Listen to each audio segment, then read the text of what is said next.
Hello students, स्वागत है आपका जिम में क्लासेस में। पिछले वीडियो में हमने बात की थी सी लैंग्वेज के इंट्रोडक्शंस की और साथ ही साथ हमने सीखा था structure of C language hello world के प्रोग्राम को समझा।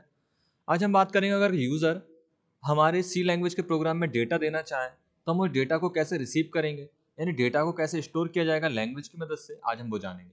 इसके लिए सबसे पहले जो हमें समझना होगा वो होगा वेरिएबल्स। तो वेरिएबल्स क्या होते हैं? वेरिएबल्स वह होते हैं जो वैल्यू को स्टोर करते हैं। जैसे कि अगर हमने बोला ए और ए एक वेरिएबल है जो वैल्यू रखता है 5, तो 5 की वैल्यू कौन रख रहा है? ए। तो ए का एक वेरिएबल, ऐसा हमने एक्स की वैल्यू बताई 10, जैसा आप मैथ में करते हैं बिल्कुल उसी तरह से। तो 10 किस में स्टोर हो गया? एक्स में। तो एक्स का एक कंटेनर बोल सकते हैं हम। वेरिएबल क्या है? कंटेनर है। कंटेनर जो एक वैल्यू रखेगा, जैसे कि इसकी वैल्यू 10 है और इसका नाम है एक्स। यहाँ तक तो आपको कोई दिक्कत नहीं। वेरिएबल वो है जो वैल्यू स्टोर करता है। डेफिनेशन में देखें, a variable is an identifier. Identifier का मतलब होता है एक तरह से आईडी या पहचान। तो वेरिएबल एक तरह से पहचान ही है पांच की पहचान क्या है? ए। तो identifier which is use to store some value, जो कुछ वैल्यू स्टोर करने में यूज किया जाता है। Constants can never change at the time to extend, जैसे हमने पढ़ा हुआ है कांस्टेंट जो है उसकी वैल्यू चेंज नहीं होती एग्जीक्यूशन के टाइम पे। तो कांस्टेंट और वेरिएबल दोनों अपोजिट होते हैं। वेरिएबल वो होते हैं इनकी वैल्यू बदल जाए, और कांस्टेंट वो होते हैं जिनकी वैल्यू फिक्स रहे, जैसा हमने मैथ में पढ़ा हुआ है। चर अचर हिंदी में बोलते हैं। But variable can change during the execution, यानी हम वेरिएबल्स की वैल्यू को चेंज कर सकते हैं। जैसे अगर ए की वैल्यू 5 है और मैं प्रोग्राम के अंदर लिखता हूं प्रिंट एफ और ए, तो आउटपुट में 5 आएगा। बट मैंने अगर ए की वैल्यू 6 कर दी और अब मैं प्रिंट करूंगा तो ए की वैल्यू 6 प्रिंट होगी, 5 हट जाएगी। तो इस तरह से हम वैल्यू को चेंज कर सकते हैं। बट कांस्टेंट की वैल्यू फिक्स होती है, जैसे कि पाई एक कांस्टेंट है जिसकी वैल्यू 3.14 फिक्स है, इसको हम चेंज नहीं कर सकते। ठीक है, चेंज नहीं कर सकते मतलब सेंस कि इसकी वैल्यू फिक्स है, तो हम कॉन्स्ट कीवर्ड से इसको हम स्थिर कर सकते हैं। बट अगर हम बात करें वेरिएबल्स की, तो वेरिएबल वो होते हैं जो वैल्यू को स्टोर करते हैं। इतना ध्यान रखें आप। A single variable can be used in multiple locations in a program. A variable name must be meaningful. It will respect the purpose of the variables. इसका मतलब यह है कि वेरिएबल का नाम मीनिंगफुल होना चाहिए। मीनिंगफुल से मीन्स एक ऐसा नाम जो उसकी पहचान को बताए। अब जैसे मुझे किसी की एज स्टोर करनी है, वेरिएबल का नाम मैंने डी दे दिया, डी में एज स्टोर कर दी 50। तो यहाँ पे थोड़ा सा कंफ्यूजन हो सकता है यूजर को, उस समझ में ना आए कि डी क्या है। लेकिन अगर हम डी की जगह पे एज ही यूज करते तो ज़्यादा अच्छा होता। तो इससे समझ में आता है कि एज एक वैल्यू है।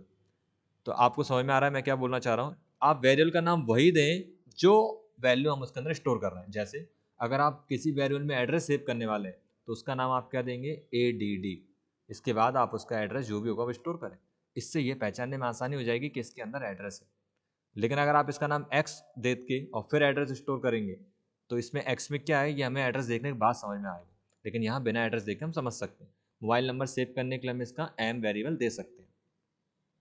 तो वेरिएबल का नाम कैसा होना चाहिए? मीनिंगफुल। नाम स्टोर अगर कर रहे हैं तो वेरिएबल का नाम हम नेम दे सकते हैं या एन दे सकते हैं। ठीक है, तो वेरिएबल क्या है? अब डेफिनेशन और अच्छे डिटेल में समझे तो कंप्यूटर के अंदर जब भी हम कोई डेटा स्टोर करेंगे, कंप्यूटर के अंदर जब भी डेटा स्टोर करेंगे तो कंप्यूटर की मेमोरी में जो स्पेस रिजर्व हो जाता है, जिस नाम से स्पेस रिजर्व होता है उसको बोलते हैं वेरिएबल। यानी कि मेमोरी के अंदर एक जगह रिजर्व हो जाएगी, जो भी वैल्यू हम देंगे उस वैल्यू को स्टोर करने के लिए। तो अगर मैं 5 स्टोर करूँगा तो 5 कहाँ स्टोर होगा? तो जैसे ही मैं ए वेरिएबल डिक्लेयर करता हूँ तो मेमोरी के अंदर ए जाके एक जगह रिजर्व कर देगा मेरे 5 के लिए, और 5 को इसमें स्टोर कर देगा इस तरह से। अगर मैंने मान लिया यहाँ पे लिखा एन बराबर राम, तो मेमोरी के अंदर एक जगह रिजर्व हो जाएगी इस तरह से, जिसका नाम क्या होगा? एन, और इसके अंदर क्या स्टोर हो जाएगा? राम। तो अब आपको समझ में आ गया होगा वेरिएबल क्या है। वेरिएबल बस उस लोकेशन का एक नाम है जहाँ पर वैल्यू स्टोर हो रही है। अब जो नाम होता है ए एन, जो भी हम वेरिएबल का नाम दे रहे हैं, उसके कुछ रूल्स होते हैं। क्या रूल्स होते हैं? तो वेरिएबल जो होता है वो कैरेक्टर से मिलकर बनता है। कैरेक्टर का मतलब होता है A to Z, small A to Z या capital A to Z। Digit से मिलकर बनता है यानी 0 to 9, और अंडर स्कोर का मतलब अंडर स्कोर का साइन। तो इन तीन चीज़ों से मिला के हम वेरिएबल बना सकते हैं। इसके अलावा आप किसी और का यूज़ नहीं कर सकते। मतलब ए की वैल्यू 5 हो सकती है, बी की वैल्यू 4 हो सकती है, तो ये वेरिएबल वैलिड है। A1 6, तो ये भी वैलिड वेरिएबल है। बट 1A अगर मैं लिखूंगा तो ये वैलिड वेरिएबल नहीं। तो ए की वैल्यू क्या है? 5, बी की वैल्यू 4, तो वैलिड है। A1 वैलिड है, 1A नॉन वैलिड है। क्योंकि a variable name should be not consist white space और variable name begin with a number. जब भी हम वेरिएबल बनाएंगे तो वेरिएबल कभी भी नंबर से स्टार्ट नहीं होना चाहिए, ये एक रूल है। और वेरिएबल हमेशा कैरेक्टर, डिजिट और नंबर्स को साथ बनना चाहिए, या इनके अलावा कि सिंगल ही बन सकता है। और स्पेस नहीं होना चाहिए और कोई भी कीवर्ड नहीं होना चाहिए। कीवर्ड क्या होते हैं? 32 कीवर्ड जो कल हमने देखे थे। यानी कि जैसे कि वॉइड हम यूज करते हैं हमारे प्रोग्राम में, तो ये वॉइड ऑलरेडी एक सी लैंग्वेज का हिस्सा है, तो इसको हम वेरिएबल नहीं बना सकते। मतलब ऐसा नहीं कर सकते कि वॉइड की वैल्यू 5 हो गई, ऐसा नहीं हो सकता क्योंकि ये ऑलरेडी डिफाइन है। तो आप वेरिएबल का नाम क्या दे सकते हैं? एक्स दे सकते हैं, वाई दे सकते हैं, ये मैंने भी समझाया। इसके अलावा आप यहाँ पे देखिए हाइट ऑफ ए, तो ऐसे आप दे सकते हैं। अंडर इसको ला के आप दे सकते हैं। माई अंडर इसको नेम, ये वेरिएबल भी आप दे सकते हैं, जिसकी भी वैल्यू भी हम दे सकते हैं। बट आप जो वेरिएबल नहीं दे सकते उनकी बात कर लेते हैं हम। तो देखिए अगर आपने यहाँ पे दिया 1a बराबर 6, तो ये आप नहीं दे सकते, ये इनवैलिड है। इसके अलावा आप स्टूडेंट अंडर स्कोर एज और 15, ये तो सही है। बट अगर स्टूडेंट और स्पेस दे के आपने एज लिख के सेव किया तो गलत है, स्पेस नहीं आता। अंडर स्कोर मैंने यूज़ कर सकता हूँ बट ये गलत है। इसके अलावा हम यहाँ पे ऐसे @ बराबर 5, ये सिंबल यूज़ नहीं कर सकते। हैज़ बराबर 6, ये यूज़ नहीं कर सकते। तो आपको समझ में आ गया होगा कि आप A to Z यूज़ कर सकते हैं, capital A to Z use कर सकते हैं। इसके अलावा आप 0 to 9 नंबर यूज़ कर सकते हैं, अंडर स्कोर, इनको मिला के कर सकते हैं। और इसमें मिलाने में भी एक रूल ये है कि कभी भी नंबर आगे नहीं आना चाहिए। अंडर स्कोर आगे आ सकता है, अंडर स्कोर A ये वेरिएबल हो सकता है।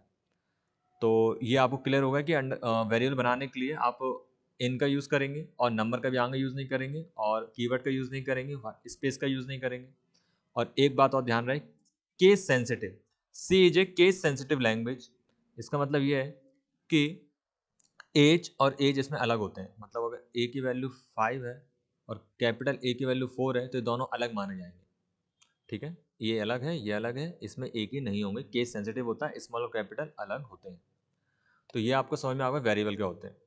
ओवरऑल वेरिएबल वह आइडेंटिफायर्स हैं जो मेमोरी में एक जगह रिजर्व करते हैं आने वाली वैल्यू के लिए, और उनके नाम को ही हम वेरिएबल बोलते हैं। तो वेरिएबल बस एक कंटेनर है जो वैल्यू स्टोर करेंगे मेमोरी के लिए। तो इसमें कोई कन्फ्यूजन नहीं होनी चाहिए। अब हम बात करते हैं इसके आगे डेटा टाइप्स की। तो डेटा टाइप समझने से पहले हमें समझना पड़ेगा डेटा क्या होता है। तो डेटा मतलब किसी भी तरह की जानकारी को हम क्या बोलते हैं? डेटा। किसी भी तरह की जानकारी को हम क्या बोलते हैं? डेटा। जैसे कि आपके पास जो पेन है, उसका रंग, उसकी लंबाई, उसका वजन, उसकी कीमत, ये सब क्या है? डेटा है। अब ये डेटा अलग अलग फॉर्मेट में हो सकता है। मतलब डेटा नंबर फॉर्मेट में हो सकता है, जैसे कि आपकी एज, आपकी डेट ऑफ बर्थ, ये आपकी नंबर फॉर्मेट है। या फिर डेटा जो होता है वो स्ट्रिंग फॉर्मेट भी हो सकता है। स्ट्रिंग जो मैंने आपको बताया था, कैरेक्टर का सेट, जैसे कि आपका नाम है ना, आपका फादर नेम, आपकी मदर नेम। तो इस तरह के डेटा जो कैरेक्टर का सेट होता है, अक्षरों का समूह, उसे हम स्ट्रिंग बोलते हैं। तो स्ट्रिंग में भी हो सकता है डेटा, और नंबर और स्ट्रिंग दोनों में हो सकता है। जैसे कि एड्रेस, एड्रेस में क्या आता है? जैसे आपका बार्ड नंबर, तो बार्ड नंबर 19, और फिर आपका जो भी एड्रेस होगा AB रोड गुना। तो बार्ड क्या है? एक शब्द है, 19 क्या है? एक नंबर है। तो एड्रेस के अंदर एक अक्षर टाइप का डेटा भी है और नंबर टाइप का डेटा भी है। तो इसी तरह से जो डेटा टाइप बनाए गए हैं वो कई सारे डेटा टाइप्स हैं। अभी हम बात कर रहे हैं मेनली 3 की, फिर आगे और भी डिस्कस करेंगे। Integer data type, float data type और करेक्टर डेटा टाइप। इसमें क्या होता है? जैसा कि मैंने बोला था कि ए, ठीक है, ये तो डिफाइन हो गया कि जैसे हमने ए लिखा तो कंप्यूटर की मेमोरी के अंदर एक जगह रिजर्व हो गई ए नाम से। ओके, लेकिन सी लैंग्वेज के अंदर ये हमें बताना होता है कि ए किस तरह की वैल्यू को रखेगा। जैसे आपके घर में एक रूम है जिसमें आपके पेरेंट ने आपसे बोला है कि उस रूम में केवल और केवल बाहर का व्यक्ति जो आएगा वही रुकेगा। तो अब इसका मतलब ये हुआ कि उसमें कोई और घर का अंदर का सदस्य वहां पे नहीं जा सकता। ठीक है, इसी तरह से जब हम वेरिएबल डिफाइन करते हैं तो हमें ये बताना होता है कि इसमें किस तरह की वैल्यू आने वाली है। तो डायरेक्टली हम ऐसे नहीं कर सकते, हमें बताना होता है। बताने के लिए 3 टाइप अभी हम समझ रहे हैं। तो अगर हमने डिसाइड किया है कि ए के अंदर इंटीजर वैल्यू आएंगी तो इसको हम क्या बोलेंगे? इंट ए। अब प्रश्न ये आता है कि इंटीजर क्या होता है? तो इंटीजर मीन्स होता है पूर्णांक। इंटीजर मीन्स क्या होता है? पूर्णांक। पूर्णांक मतलब होता है पूर्ण अंक। तो जो अंक पूर्ण हो उसे हम क्या बोलते हैं? पूर्णांक, और इसे इंग्लिश में बोलते हैं इंटीजर।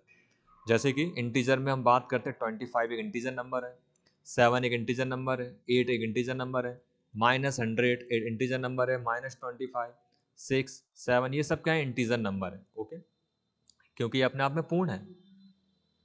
जो अपूर्ण अंक होते हैं, जो पूर्ण नहीं होते, उन्हें हम बोलते हैं फ्लोटिंग नंबर या रियल नंबर। जैसे फ्लोट वैल्यू में हम बात करें तो 2.5, 7.6, तो ये क्या है? रियल नंबर नहीं, रियल नंबर है मतलब इंटीजर नंबर नहीं है, पूर्ण नहीं है। ये 7 भी नहीं है, 8 भी नहीं है, अपूर्ण नंबर है। इस तरह से -21.5, तो ये क्या है? Floating value, real number, decimal number, जिसमें पॉइंट्स आए वो वैल्यू को हम बोलते हैं फ्लोटिंग वैल्यू। तो ये आप समझ गए, 10, 20, 30, 15, 10, 5, 6 इंटीजर वैल्यू है। फ्लोट में पॉइंट वाली वैल्यू आएंगी और कैरेक्टर में आएंगे अक्षर, जैसे कि ए, बी, सी, ये क्या है? कैरेक्टर है। इस तरह से मल्टीप्लाई का साइन, प्लस, ये सब कैरेक्टर है। इस तरह से हम जब भी जो भी लिखते हैं सिंबल, स्पेशल ऑपरेटर या कोई भी अल्फ़ाबेट, वो सब क्या है? कैरेक्टर। कैरेक्टर को इस तरह से प्रेजेंट किया जाता है सिंगल इन्वर्टेड कोमा के अंदर, और जैसे एक्स लिख दिया मैंने तो ये कैरेक्टर बन जाएगा।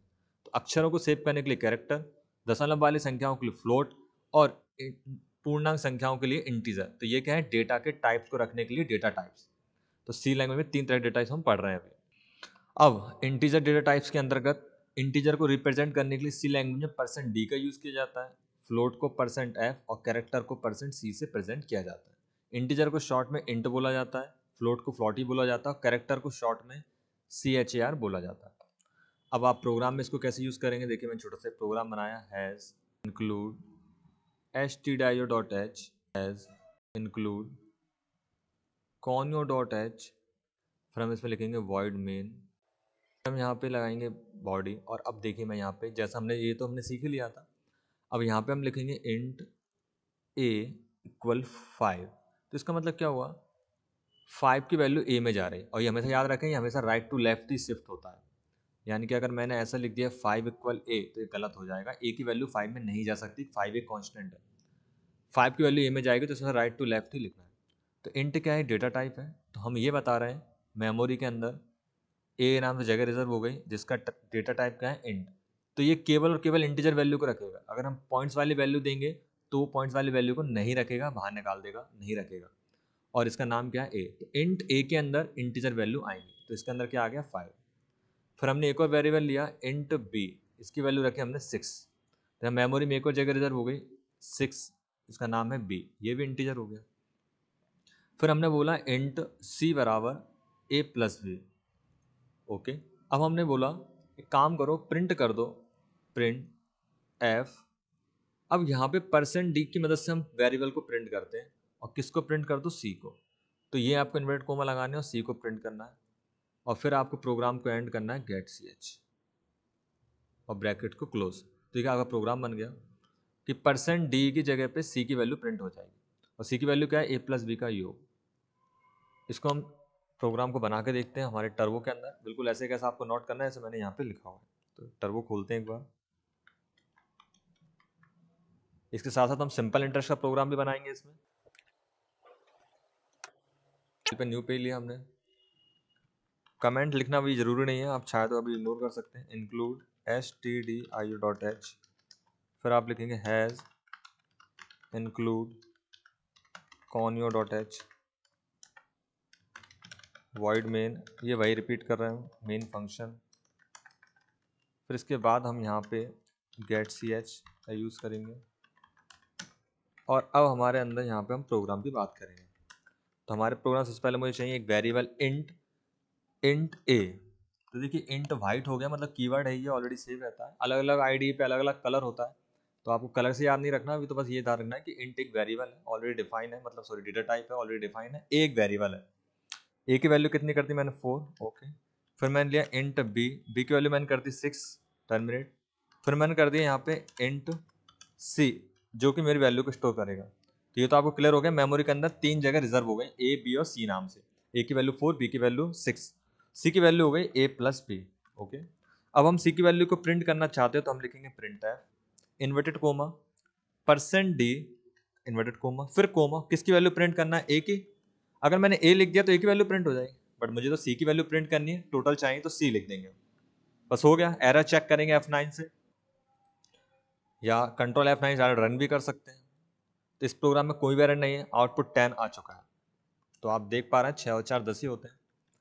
अब अगर मुझे सब्ट्रैक्शन करना है तो यहाँ पे मैं सब्ट्रैक्शन का यूज़ कर सकता हूँ, और मल्टीप्लिकेशन के लिए मल्टीप्लाई का। तो इस तरह से बड़ी आसानी से आप प्रोग्राम बना सकते हैं वेरिएबल में वैल्यू को स्टोर कर।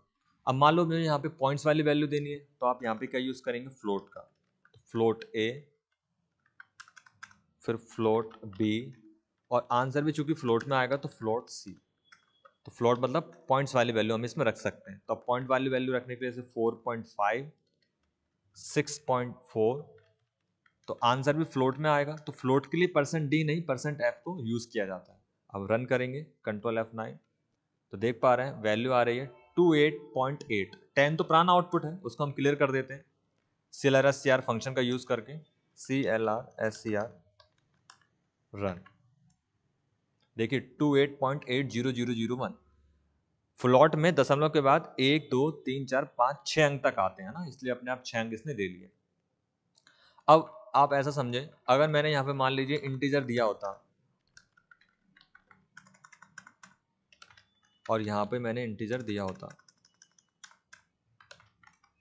C, और यहाँ पे मैं इंटीजर को प्रिंट करता, और वैल्यू मैं दे रहा हूँ उसमें डेसिमल्स वाली यानी पॉइंट्स वाली, जो कि इंटीजर नहीं है, तो क्या होता, मेरे पास आउटपुट में 24 ही आता, क्योंकि हम मल्टीप्लाई कर रहे हैं। तो 4 छंग 24, आंसर में कोई गलत नहीं हुआ, लेकिन इसने पॉइंट वाली वैल्यू को इग्नोर कर दिया। अगर मैं एडिशन करूंगा तो 10 ही आएगा, सिंपल है। तो देखो 10 ही आ रहा है, लेकिन पॉइंट वाली वैल्यू को ये काउंट नहीं कर रहा। क्यों? क्योंकि हमने यहाँ पे टाइप के बताया इंटीजर, तो आप इस चीज़ का ध्यान रखें। तो इसे देना ना देना को कोई मतलब ही नहीं, क्योंकि केवल इंटीजर पार्ट को ही रखेगा, फ्लोटिंग पार्ट को या पॉइंट्स वाली वैल्यू को नहीं रखेगा। तो ये आपको क्लियर हो गया डेटा टाइप्स के बारे में। अब इसमें सिंपल इंटरेस्ट का प्रोग्राम हम बना के देखते हैं आज।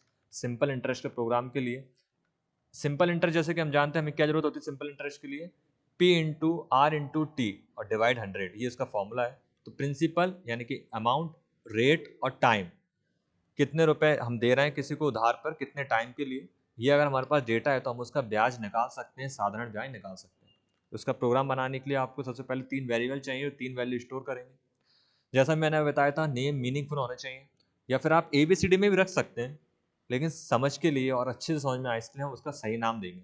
तो AMT अमाउंट मैंने 500 कर दिया,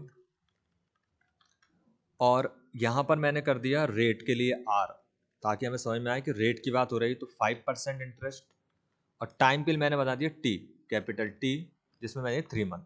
ओके, सिंपल इंटरेस्ट का फॉर्मूला जो है वो हम लगाएंगे। हमें एक और वेरिएबल चाहिए अभी, इसको हम बोलते हैं इंट SI। SI मतलब सिंपल इंटरेस्ट, आप चाहें तो S भी ले सकते हैं या आप कुछ भी ले सकते हैं। समझने के लिए जैसे बताया सिंपल इंटरेस्ट है, SI में दे रहा हूँ। SI बराबर AMT into R, capital R, into capital T, क्योंकि मैंने कैपिटल T दिया था, और डिवाइड, ब्रैकेट में बंद कर देंगे हम इनको, क्योंकि बॉड मास के नियम के हिसाब से पहले ब्रैकेट सॉल्व होंगे, फिर मल्टीप्लाई और फिर डिवाइड और फिर 100, इस तरीके से। तो ये मैंने सिंपल इंटरेस्ट का फॉर्मूला लगा दिया, मैथ में आपने जो पढ़ा है वो। और अब मैं क्या करूँगा, यहाँ पे सिंपल इंटरेस्ट को प्रिंट कर दूंगा SI को। तो एक प्रोग्राम जो साधारण ब्याज निकाल के देगा। अगर रेट अमाउंट है, अगर मैं किसी को 500 रुपये उधार देता हूँ 3 महीने के लिए 5% की दर से, तो कितना ब्याज हो जाएगा, ये प्रोग्राम देखिए मुझे कैलकुलेट करके बताएगा। ये ब्याज हो जाएगा 75 रुपीज़। तो बिल्कुल सही है, 500 रुपये का 5% अगर हम निकालेंगे तो 25 रुपये, और 3 महीने में 75 रुपये हो जाएंगे। और एक बात और बता दूं, अगर आप 5000 अमाउंट यूज़ करते हैं तो आपका आउटपुट गलत आएगा, ऐसा हो सकता है। क्यों?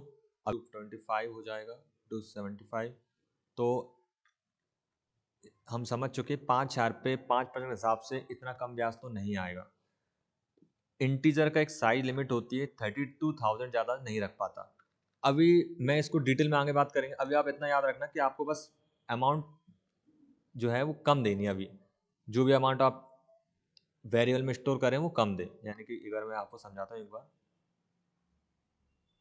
ऐसा समझो कि मेमोरी के अंदर जो जगह रिजर्व हो रही है, ये जगह रिजर्व हुई है मेमोरी के अंदर, ये जगह रिजर्व हुई है, तो इसका एक लिमिटेड साइज है, यानी इसके अंदर बड़ा नंबर नहीं रख सकते। मैं ऐसा समझेगा, अगर इसका टाइप इंट है ना ए, तो ए के अंदर हम ज़्यादा बड़ी वैल्यू नहीं रख सकते। अगर आपको रखना है तो मैं आगे बात करेंगे हम लॉन्ग की, जो इंट का एक तरह से बड़ा भाई हम बोल सकते हैं, यानी कि इससे बड़ा होता है लॉन्ग। इंट 2 बाइट का होता है और लॉन्ग 4 बाइट का होता है। तो बड़े नंबर अगर स्टोर करना है तो हम लॉन्ग का यूज़ करते हैं, ये मेमोरी में ज़्यादा बड़ी जगह रिजर्व करता है। ठीक है, तो अभी हम इंट में छोटे नंबर स्टोर करेंगे, इसलिए आप छोटे अमाउंट ही टाइप करें। तो उम्मीद है आपको ये पहला प्रोग्राम समझ में आया होगा। कुछ भी दिक्कत लगे कमेंट ज़रूर बताएं। चौथे पार्ट में हम इससे आगे की बात करेंगे। Thanks for watching.